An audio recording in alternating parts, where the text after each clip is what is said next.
Namaste. This is Dr. Suresh Varnapuri here. Today we're going to talk about a very interesting topic. What does Ayurveda could do to help the digital fasting? In Ayurveda we all know that fasting we are doing for different kind of treatments we are doing, and fasting is one of the kind of treatment we do in Ayurveda, isn't it? Everybody knows that when you're going to an Ayurvedic doctor, he will do some fasting for you to detoxify the body, right?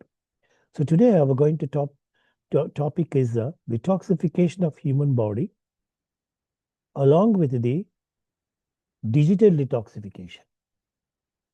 Because we are not only fasting for the body, we are also going to discuss about the digital fasting. Because we are always on the screens, isn't it? Morning to night, either in the mobile screen, we are in the laptop screen, a lot of screens where one goes, another comes, isn't it? So what does Ayurveda says? How can we interpret it Ayurveda for digital fasting? In same way, human fasting, isn't it? So upavasa, in Ayurveda we call as upavasa. Upavasa means it's not just fasting. Upavasa means closer to the God. This is the meaning, closer to the God. Upavasa. Upavasa means closer. Doesn't mean that only you don't eat food, so you're fasting. This is upavasa. The real meaning of upavasa is different, isn't it? So today we are going to discuss and interpret how Ayurveda can support this digital fasting. I think everybody must have understood what I'm trying to tell. The digital fasting, this is a very, very important because we are constantly in the screens. Morning to night, we are constantly in the screens. We have to make fastings like the same way we do for fasting for our body, right? Let's see how it goes. Ayurveda views fasting for humans and how it can relate to the digital fasting. So let's try to relate that. The basics of, according to Ayurveda, the fasting, basically, we are working with Agni, isn't it? So why do we fasting? We do to remove the ama, that is the toxins from the body.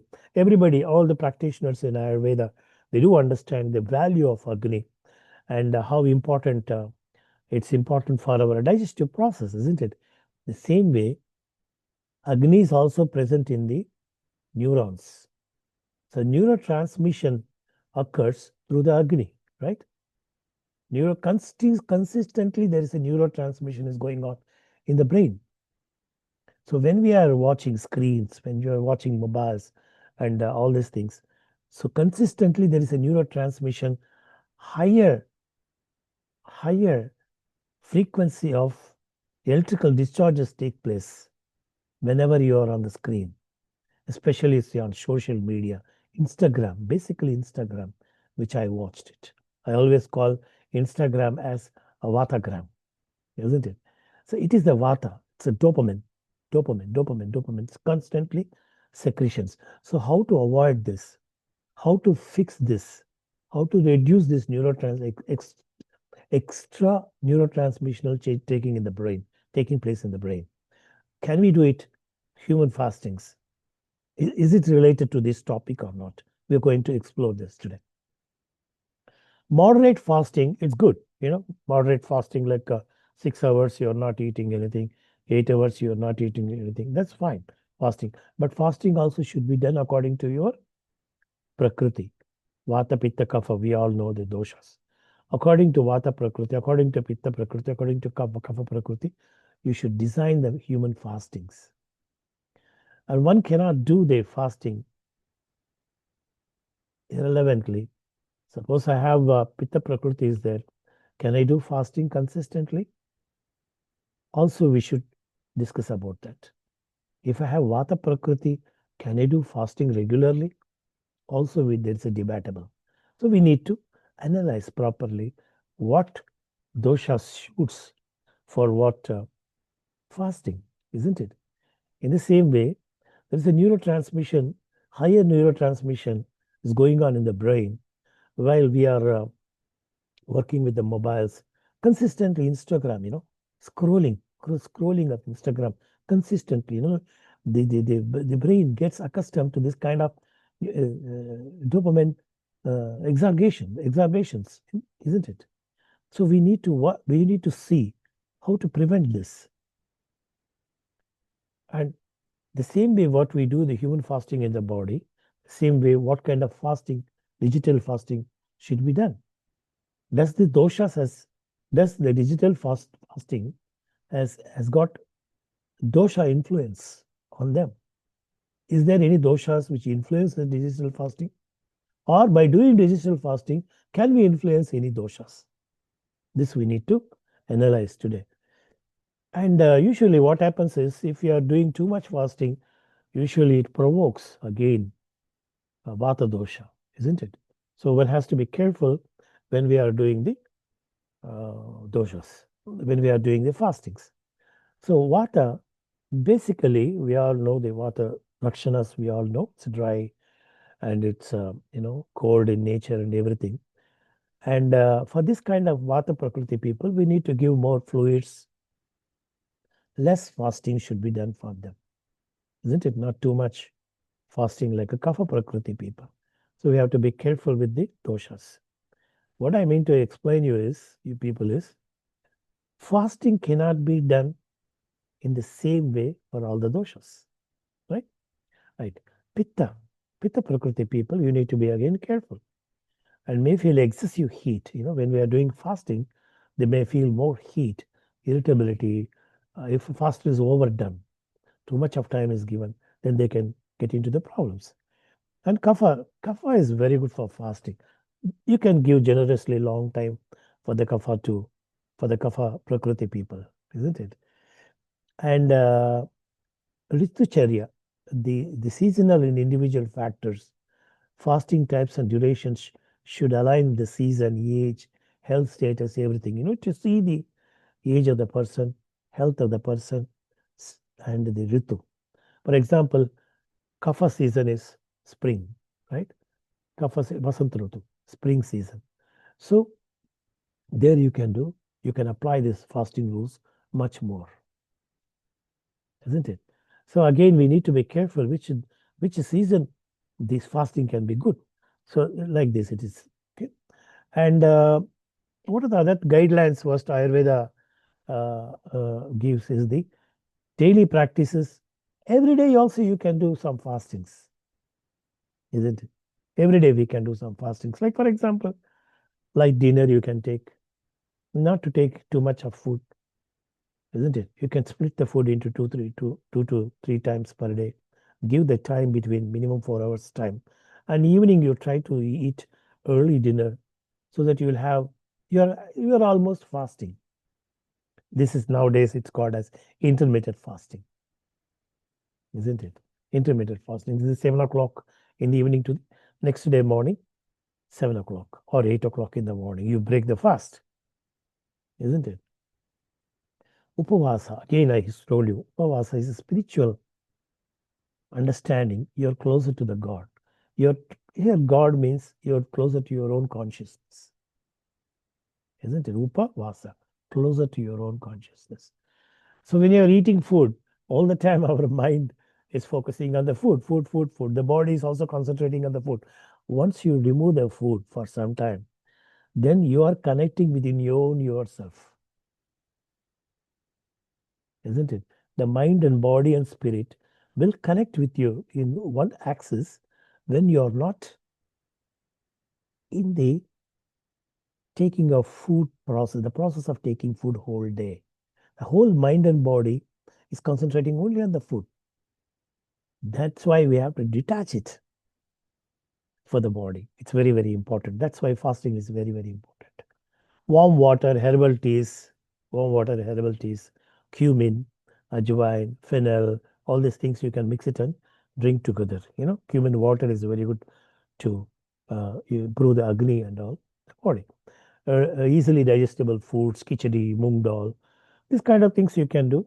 And like a light fasting when breaking the fast, next day morning, when you're breaking the fast, you can take, whenever you are fasting, we need to understand one thing.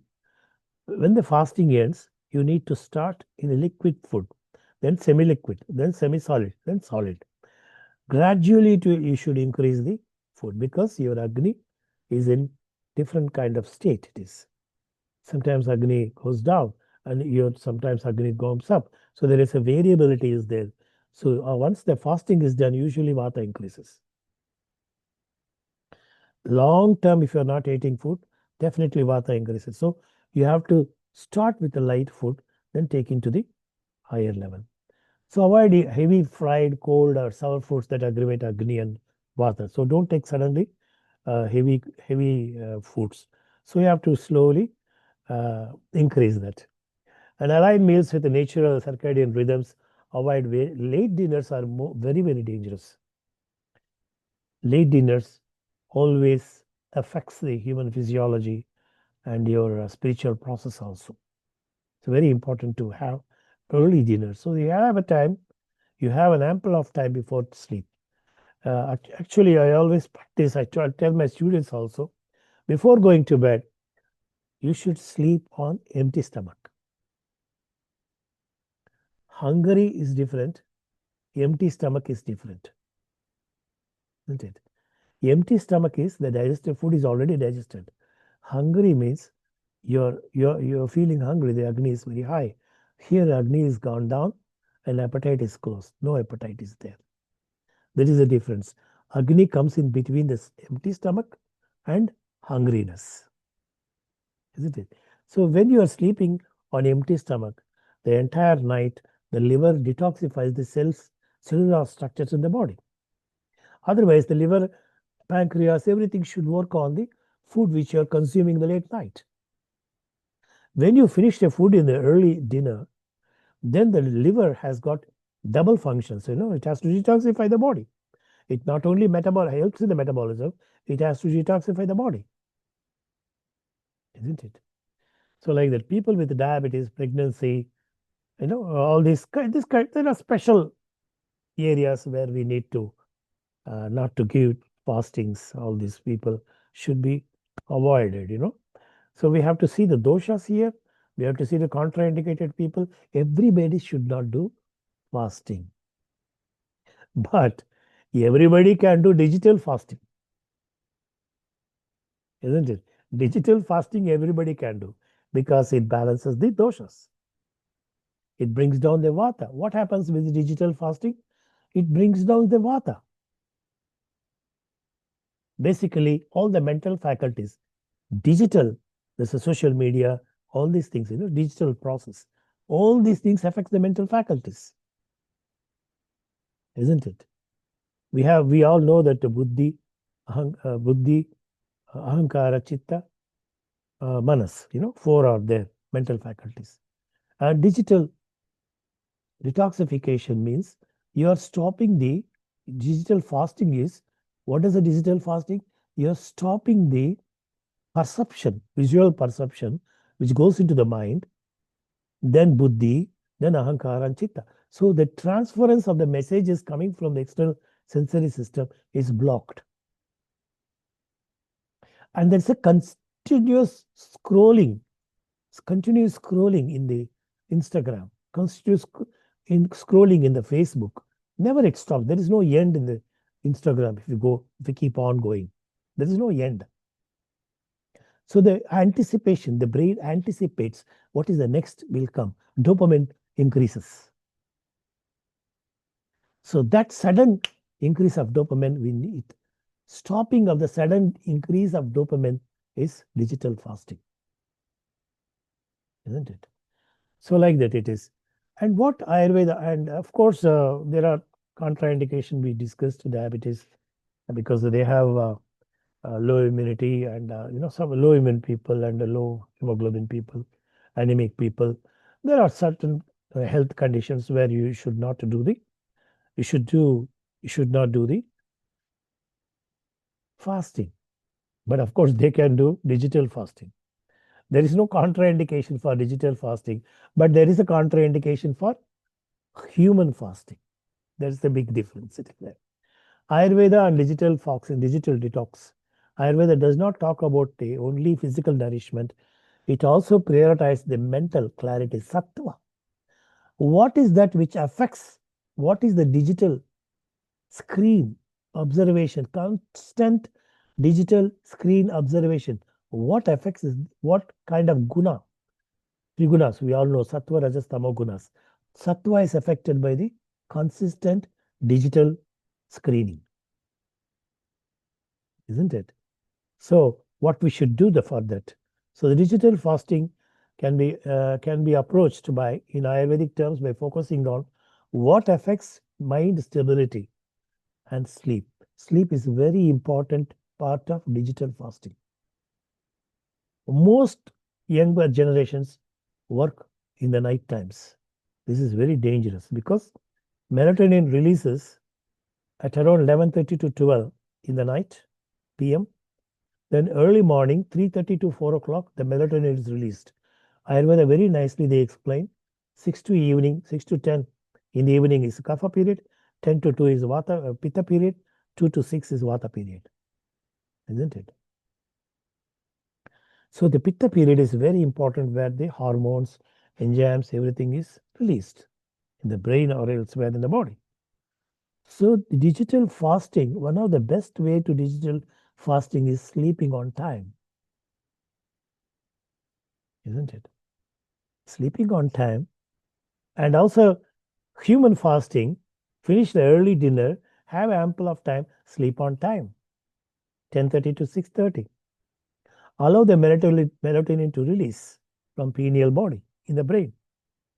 So I'm trying to work together with the human body and the digital detoxification. Digital detoxification, digital fasting is directly related to the mental faculties, isn't it? One of the best way to remove the to do the digital fasting is sleeping on time. Why digital fasting enters? It's excess screen time. Most of us they are in screen all the time, scrolling. Every 10 minutes they watch the screen. So that reflects us a lot, the visual perceptions. So the enormous, we all know that, but still people does it. But what happens here is it increases tamaguna, it increases rajas guna. Another biggest problem is sattvic quality will go down with the digital screening. You become more tamasic. That is why digital fasting is very, very important. Of course, these days everybody needs mobile, we need this thing, but you can have some timings fixed for that, isn't it? So, dinacharya, daily routine, wake in the sunrise and without no alarm, please. When many people keeps alarm, so we should never keep alarm when you are getting up. It should naturally, you should get up from the bed without alarm, unless until you are traveling somewhere. Alarm is needed. Otherwise, we should never use alarm. I myself never use alarm. Sometimes I get up at 6 o'clock. Sometimes I get up at 5:30. Sometimes I get up at 6:30. So the 1 hour range will be there, isn't it? And most important, as soon as you get up in the morning, not to see again mobile. At least 1 hour time should be given after getting up from bed.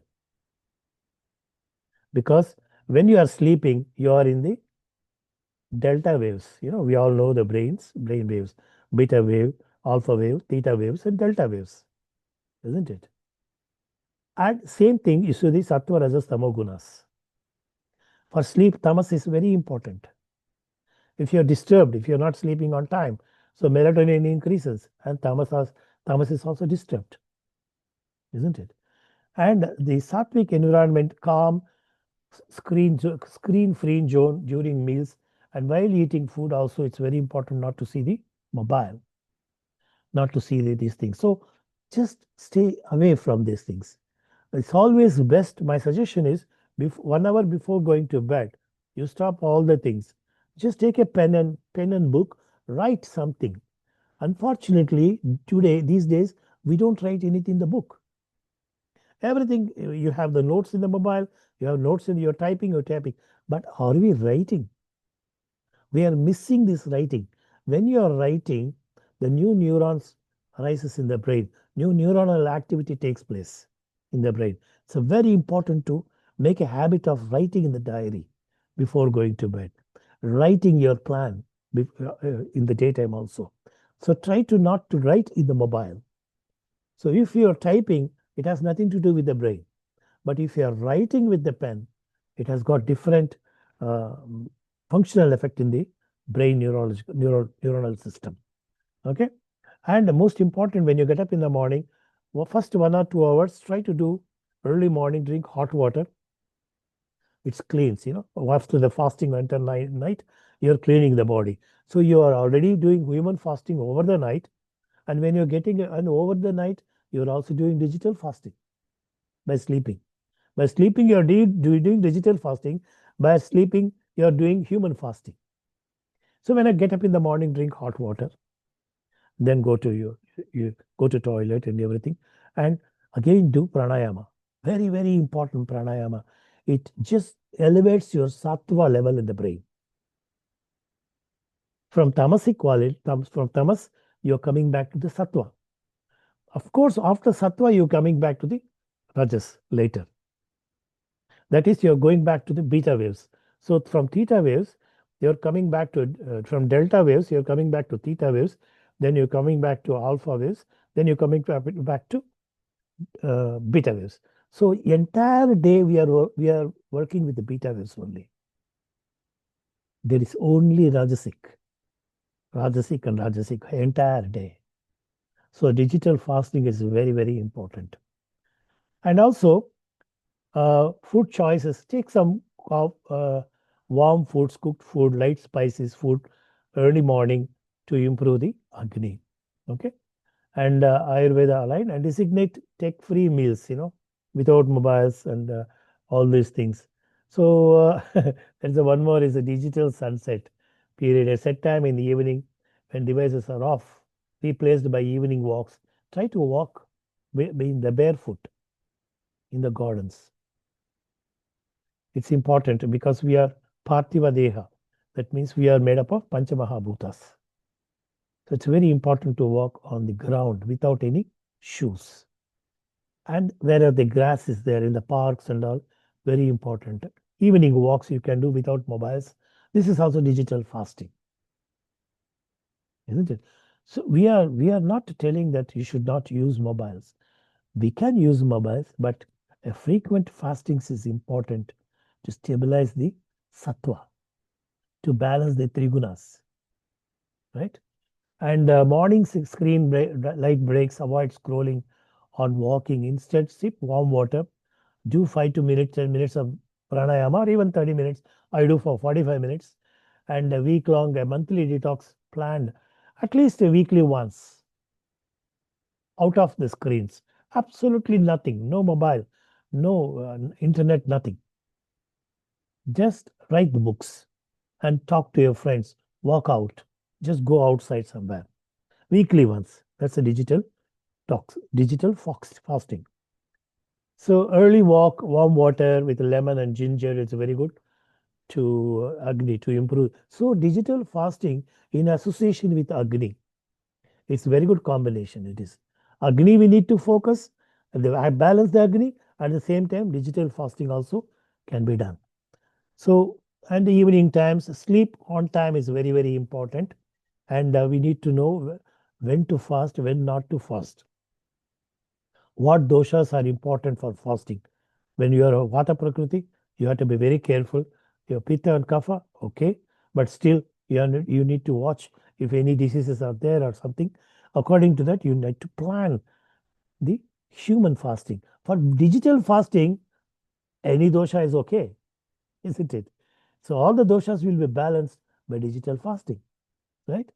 So if your current Prakriti supports it and you are not at high risk category, the light daily fasting window, 12 to 14 hours overnight, can aid Agni. That's what I said, intermittent fasting.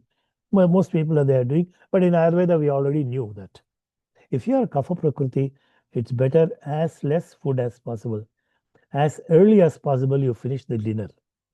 Allow, because naturally your digestion will take time because of your Kapha Prakriti.